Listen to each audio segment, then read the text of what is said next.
Okay, so this video is to review Act 2, Scene 4 questions. So follow along with me and make sure that you understand the text so that you're ready for your test. Who sent a letter to the Capulet house? Well, if we click on the scene summary, well, I think we'll get that answer, right? Scene summary. Mercutio and Benvolio tease Romeo, who sends a secret message to Juliet through her nurse.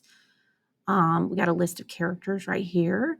Scene summary. Mercutio and Benvolio are still searching for Romeo. We learn from Benvolio that the Montagues have received a threatening note from Tybalt directed at Romeo. Mercutio is worried about lovesick Romeo's ability to best the talented Tybalt in a duel. Soon enough, they run into Romeo and they know he's no longer moping. He's no longer being a little sad emo boy. Romeo and Mercutio banter, had their little back and forth jokes for a while until the nurse arrives. She pulls Romeo aside and he tells her to tell Juliet to meet him at Friar Lawrence's cell that afternoon. Cell just means like his house, like where he stays and does confession. So like the church. Anyway, I had to look that up because I was like, why do they keep calling it a cell? It sounds like a dungeon or something. It's not. Talking about church, all the while keeping arrangements secret from his friends. So Romeo is keeping this a secret from his friends. Okay. When I said who sent a letter to the Capulet house, I meant the Montague house. I'm so sorry. I meant the Montague house, and that would be Tybalt. What does Mercutio think the letter is about? It's a challenge to a duel. Benvolio says that I'm sure Romeo will answer it, and then Mercutio makes his sarcastic jokes. Yeah, sure. Anybody can answer a letter if they know how to read and write. And so Benvolio has to insist, no, he'll answer the challenge. Like he'll respond. And Mercutio's not really sure that he's up to snuff. So if we look at the quills around 10 through 16 here. So like here, alas, poor Romeo, he is already dead, stabbed with a white wench's black eye. So stabbed with her eye, run through the ear with a love song, the very pin of his heart, cleft with the blind bow boy's butt shaft. The blind bow boy is Cupid. His butt shaft would be his arrow. Is he a man to encounter Tybalt? Ooh, is he? So, alas, poor Romeo. The imagery here, he's humorously describing Romeo as so incapacitated by the effects of love. Like love has made him weak. Okay, what does this say about Mercutio? What Mercutio thinks about love? Like, what does love do? It's not empowering. It's not this wonderful thing. It makes you weak. It's stupid. Like he seems to mock and sneer it and really associate it more with physical things. Hence his very inappropriate jokes that he likes to make, which he does in this scene as well.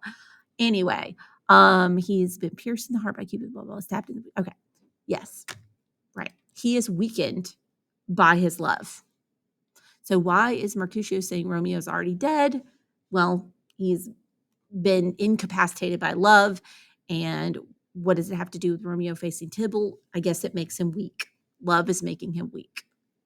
So 40, quill at 36. Okay. This one. A lot of people struggle with this one. Okay, so I got you though. So here it's talking about when Benvolio sees Romeo approaching, how does Mercutio respond and why does he react this way?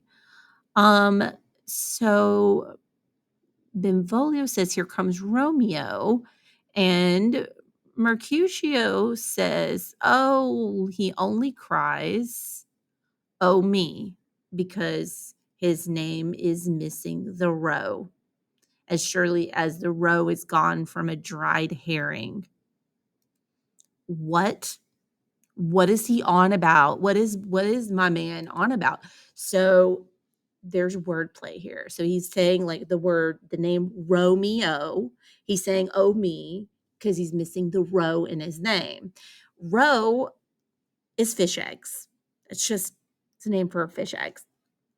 And basically, he is saying that the roe that would be in a male fish, their sperm has been removed. He's lost his sperm. That would suggest that it's been emptied. He's suggesting that Romeo has been with Rosalind. So that's basically it. That's why he reacts that way. He thinks that Romeo has done the deed. At line 80, and he continues to make jokes about it because, that's what dudes do. Not all of them, but, generally like a stereotype about dudes. Romeo and Mercutio exchange jokes back and forth. And how does Mercutio feel about this joking back and forth? He says, "Is this not better now than groaning for love? Now art thou sociable. Now art thou Romeo. Now art thou what thou art by art as well by nature."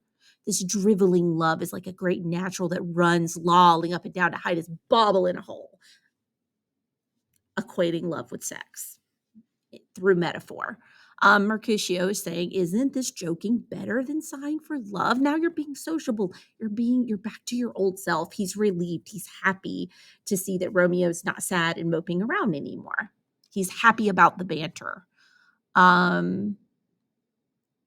Mercutio said that driveling love is like a great natural that runs lolling up and down to hide his bauble in a hole. The two meanings of this phrase should be here.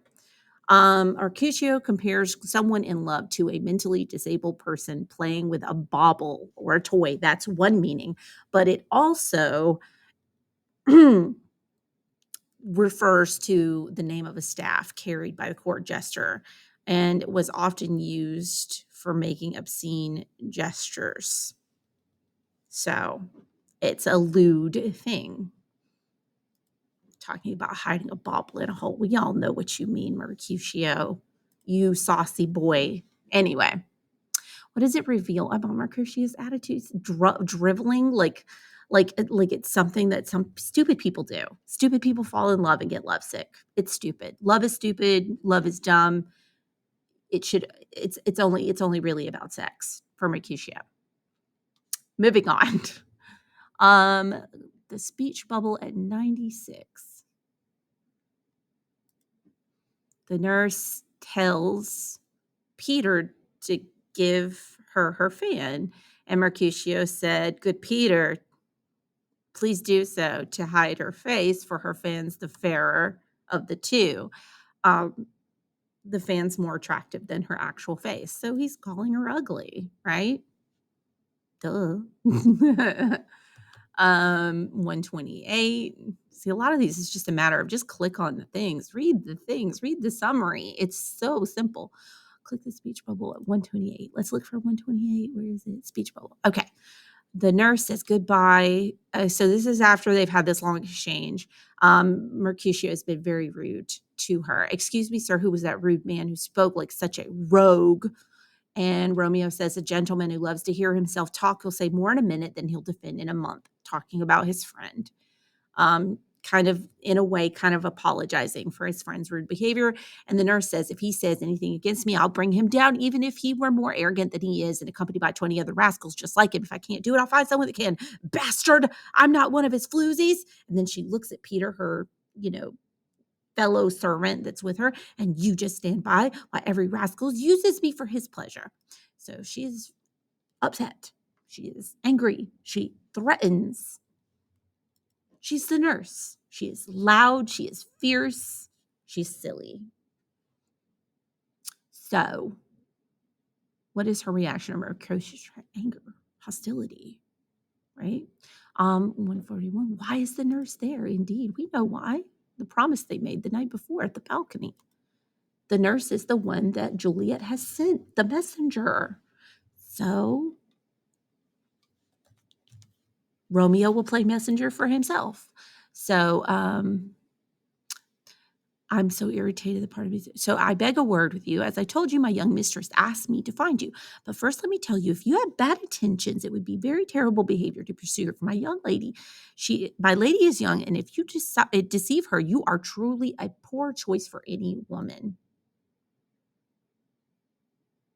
So she's there to speak on behalf of Juliet. Juliet sent her, and she says, as a warning, like that, if you are trying to double deal her, that would be a very bad thing to do to any gentlewoman, that you're a bad man, that you're a bad choice.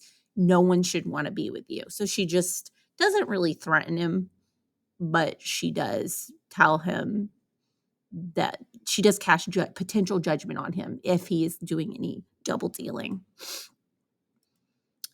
So what is Romeo's plan? What is the nurse doing that seems typical of her character? Oh, Lord. I think we already know. We don't even have to click, right? Nurse, pay my respects. Hang on.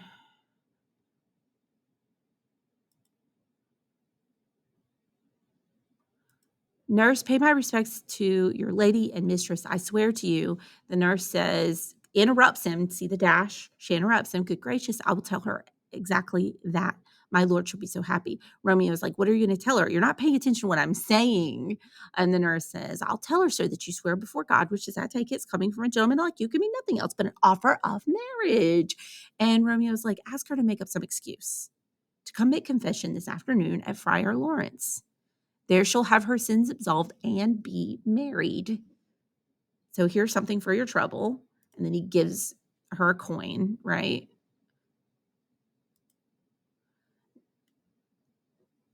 And then what happens after that? Okay. No, truly, sir, I could take a penny. No, I insist. This afternoon, sir, she'll be there. And wait by the Abbey wall, good nurse. I'll send someone to meet you there within an hour. He'll bring a homemade rope ladder that I'll climb to Juliet's room like a sailor climbing ship's rigging in the night. Farewell, be discreet, and I'll reward you for your trouble. Goodbye, tell Juliet I'm thinking of her. And then the nurse says, God in heaven bless you. Hold on a moment, sir. What is it, dear nurse? Can your servant keep a secret? You know what they say, two can keep a secret well when the third is away. I guarantee you my servant's as solid as steel. Well, my mistress is the sweetest lady. Oh, Lord, when she was a little babbling thing. Oh, you know, there is a nobleman in town called Paris that's eager to claim her as his own. But bless her, she'd sooner look at a toad than at him. I make her angry sometimes when I tell her Paris is the more eligible man, but I guarantee that when I say she looks so pale as any pale thing in the universe. Y'all, she's doing what the nurse does, talking. She's a yapper. She's a yapper. She likes to kind of poke fun. She likes to make jokes, and she's joking and bragging a little bit about giving Juliet a hard time. She's playful like that. She's the nurse, guys. I don't know what else to tell you. Come on.